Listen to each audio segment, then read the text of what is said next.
Hello मित्रांनो, नमस्कार, जय शिवराय.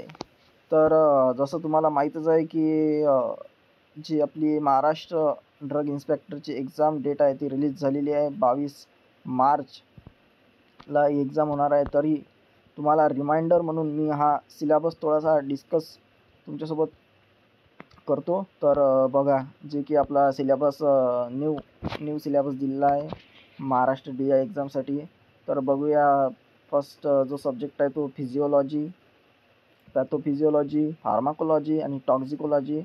त्यामधलं जसं फिजिओलॉजीमध्ये होल ह्युमन ब्लड, याच्यामध्ये ब्लड, प्लाझ्मा वगैरे, ब्लड कंपोनंट्स वगैरे सर्व याची स्टडी करायची आहे. कंपोजिशनमध्ये पूर्ण प्लाझ्मा, WBC, RBC, प्लेटलेट्स वगैरे यांची स्टडी पूर्णपणे करायची आहे. कोआग्युलेशन काय असते, ब्लड कोआग्युलेशन, कुठे जखम वगैरे झाली, रक्त जात असेल तर ते कसं स्टॉप होते, काय मेकॅनिझम आहे ते सर्व याच्यामध्ये. नंतर ब्लडचे कंपोनंट्स, मॅन्युफॅक्चरिंग, स्टोरेज कसं करायचं, ब्लड आपण डोनेट केल्यावरती, ब्लड बँक कशी ऑपरेट होते, त्याचे रिक्रुटमेंट्स काय असतात, त्याचे स्टँडर्ड वगैरे काय असतात, हे सर्व यामध्ये आपल्याला बघायचं आहे.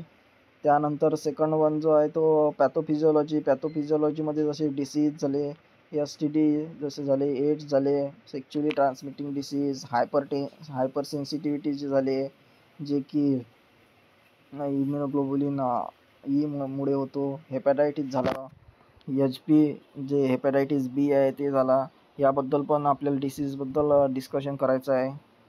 त्यानंतर तिसरा सब्जेक्ट म्हणजे फार्माकोलॉजी. फार्माकोलॉजीमध्ये यांनी केमिस्ट्री, जसं हे मेडिसिनल केमिस्ट्रीचा पार्ट आहे तसं तर केमिस्ट्री सार त्याच्यामध्ये येते. Structure, activity, relationship, factor modifying drug action, mechanism of drug belonging to following category, म्हणजे जसं कोआग्युलेशन, हेमॅटेनिक्स, यामध्ये जे ड्रग येते त्याचा सार वगैरे, त्यांची केमिस्ट्री काय आहे, कशाप्रकारे मेकॅनिझम आहे ते, anti hypertensive, CHF, anti anginal drug, अरिथमियामध्ये डायरेटिक्समधला, हे पूर्ण CVS टॉपिक आहे. ह्यानंतरचा CNS टॉपिक, याच्यामध्ये sedative, hypnotics, local anaesthetic, NSAID, opioid, analgesic, antipyretic, antitussive, हे ड्रग आपल्याला डिस्कस करायची आहे. थोरली सरफेसली जर तुम्ही स्टडी केली तर तुमचा सर्व हा सिलेबस 2 महिन्यामध्ये कवर होतो. तर नेक्स्ट जो आहे केमोथेरपी, याच्यामध्ये अँटीबायोटिक झाले, अँटी कॅन्सर ड्रग झाले, याचं urine track infection, antiviral drugs, antifungal drugs याबद्दल माहिती घ्यायची आहे. TB ड्रग्स पण याच्यामध्येच येते, अँटीलेप्रोटिक ड्रग पण याच्यामध्येच टॉपिक येते. तो अँटी डायबेटिक झाला, कॉन्ट्रासेप्टिव्ह, इंडोक्राईन, हार्मोनचा टॉपिक आहे, अँटी डायबेटिक, इन्सुलिन वगैरेची स्टडी, युटेरिन ड्रग झाले, जसं B2 अगोनिस्ट झाले, रिटोड्रिन वगैरे, ऑक्सिटोसिन झाले, वसोप्रेसिन याच्यामध्ये येते. नंतर रेस्पिरेटरी ड्रगमध्ये अस्थमा वगैरे, COPD, expectorant, cough related drug वगैरे याच्यामध्ये कवर होणार. GITमध्ये जसं anti ulcer, constipation, diarrhoea, emetic, antiemetic, digestant, हे सर्व याच्यामध्ये कवर होणार आहे. ऑटोकाइड झालं, हिस्टॅमाइन वगैरे, इम्युनोस्टिम्युलंट, इम्युनोसप्रेसन ड्रग याच्यामध्ये कवर होणार आहे. Introduction to drug design and combinatory, हे केमिस्ट्रीचा पार्ट आहे, हा पण आपल्याला स्टडी करायचा आहे. नंतर स्टरलायझेशन प्रिन्सिपल, हा तर खूप इम्पॉर्टंट पार्ट आहे, हा प्रत्येक एक्झामला येतोच.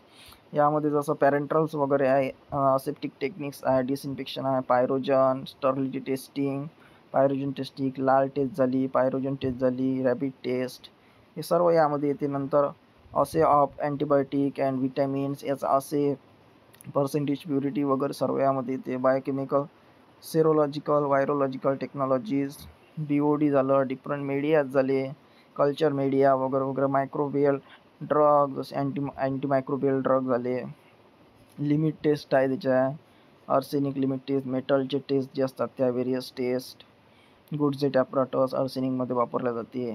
Pathogenic organism of common occurrence, pathogenic bacteria वगैरे जे आहेत डिसीज कॉझिंग एजंट, त्याला पॅथोजेनिक ऑर्गॅनिझम म्हणतात. नंतर बायोकेमिस्ट्रीमध्ये जसं metabolism, carbohydrate, protein, lipid, DNA, RNA, nucleic acid याची स्टडी करायची आहे.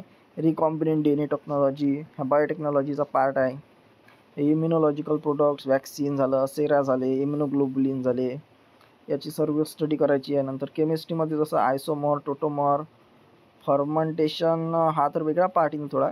नंतर सिंथेसिस ऑफ अँटीबायोटिक, केमिस्ट्रीमध्ये याच्यातला आयसोमर, टोटोमर आणि डायझो रिॲक्शन, हा पार्ट पर्टिक्युलरली केमिस्ट्रीचा आहे. बाकी हा पार्ट केमिस्ट्री हा स्टेरॉइड वगैरे हे डिफरंट पार्ट आहे थोडा. नंतर फार्मास्युटिक्समध्ये pre formulation studies, physical chemical property, preservative काय असतात, ॲडिटिव्स काय असतात, suspending agent, emulsion, different additives, vehicle types water जसं water for injection, sterile water for injection ते काय असतात, त्याच्यामध्ये काय डिफरन्स आहे ते, डोजेस फॉर्मची स्टडी, टॅबलेट, लिक्विड, मोनोफेजिक वगैरे त्याच्यात सर्व, novel drug delivery system, control drug delivery system वगैरे, पॅचेस वगैरे सर्व त्याच्यामध्ये ते, micro capsulation, mucosal drug delivery system, implantable, ट्रान्सडर्मल, गॅस्ट्रोनॅसोफॅरेंजियल, नसोपल्मोनरी, targeted हे सर्व याच्यामध्ये कव्हर होणार आहे. नंतर स्टोरेज कंडिशन काय असतात, कोल्ड, कूल हे सर्व स्टोरेज कंडिशनमध्ये कव्हर होणार आहे. पॅकेजिंग वगैरे कसं असतात, मेडिकल डिव्हायसेस, त्यानंतर रूट ऑफ ॲडमिनिस्ट्रेशन काय असतात, इंडस्ट्रियल फार्मसीमध्ये जसं पायलट प्लांट, स्केलअप टेक्निक झाले, टेक्नॉलॉजी डेव्हलपमेंट झालं, ट्रान्सफर, रेग्युलेटरी ऑथॉरिटी जसं CDSCO वगैरे इंडियाची रेग्युलेटरी ऑथॉरिटी आहे. नंतर US FDA, USGI, formulation of cosmetic and their standard, cosmetic and standard हे तर फॉर्म्युलेशन जसं झालं. हर्बल टेक्नॉलॉजीमध्ये herb as a pharmaceutical raw material, Indian system of medicine, Ayurveda, Siddha, Unani, homoeopathy आहे याच्यामध्ये. तर हर्बल फॉर्म्युलेशन जसं syrup mixture, tablet, novel drug, phytosomes, nutraceuticals आहे, हर्बल कॉस्मेटिक्स आहे. नंतर principle and application of analysis हा एक फार्मास्युटिकल ॲनालिसिसचा पार्ट आहे. त्याच्यात UV visible spectroscopy, IR, NMR, mass spectroscopy, thermal and X radiation diffraction ह्या टेक्निक्स आहे. क्रोमॅटोग्राफी आहे, क्रोमॅटोग्राफी सेपरेशन टेक्निक आहे, HPLC जी gas liquid chromatography, HPLC, LCMS, hyphenated analytical technique, limit test, radio immunoassay, quality assurance, quality system, total quality management, ICH guideline, quality by design, documentation वगैरे झालं. Pharmacy प्रॅक्टिसमध्ये community pharmacy management, wholesale storage management, retail store management, नंतर drug distribution system काय असतात हे सर्व hospital फार्मसीमध्ये आहेत. नंतर regulation related of the drug हा पार्ट मेन आहे जो ड्रग इन्स्पेक्टरच्या एक्झाममध्ये यामधून खूप सारे क्वेश्चन येतात. जसं फार्मास्युटिकल ज्युरिस्प्रुडन्सचा हा पार्ट आहे.